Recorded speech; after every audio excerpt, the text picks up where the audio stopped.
मायावती को काफी वक्त से यह लगने लगा था कि आकाश आनंद जी ने उन्होंने अपनी पार्टी का उत्तराधिकारी घोषित किया है वह पूरी तरीके से अपने ससुर अशोक सिद्धार्थ के प्रभाव में है। राष्ट्रीय कोऑर्डिनेटर रहते हुए आकाश पर अशोक सिद्धार्थ का प्रभाव ज्यादा है और अशोक सिद्धार्थ मायावती के नाक के नीचे अपना एक समांतर सिस्टम चला रहे हैं। जी हाँ दोस्तों, दिल्ली में 17 फरवरी को जब बसपा के देश भर के कोऑर्डिनेटरों की बैठक हुई तभी मायावती ने उसे बैठक में यह बात बता दी थी कि आकाश आनंद नेशनल कोऑर्डिनेटर नहीं रहेंगे। इसके बाद 2 मार्च को लखनऊ में बुलाई अपनी बड़ी मीटिंग के बाद उन्होंने इसका ऐलान भी कर दिया, जिसमें दूसरी बार आकाश पार्टी के सभी पदों से मुक्त कर दिए गए। आकाश आनंद हो या फिर उनके ससुर और मायावती के पुराने वफादार रहे अशोक सिद्धार्थ, दोनों को यह बात मालूम हो चुकी थी कि अब पार्टी में उनके बुरे दिन शुरू हो चुके हैं।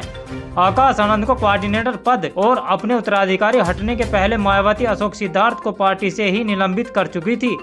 दरअसल मायावती को काफी वक्त से यह लगने लगा था कि आकाश आनंद जिन्हें उन्होंने अपनी पार्टी का उत्तराधिकारी घोषित किया है वह पूरी तरीके से अपने ससुर अशोक सिद्धार्थ के प्रभाव में है।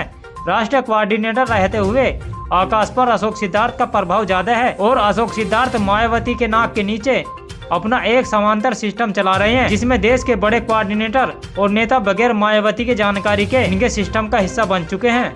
अशोक सिद्धार्थ के पास दक्षिण राज्यों की कमान हुआ करती थी, यानी वह दक्षिण राज्यों के प्रभारी थे।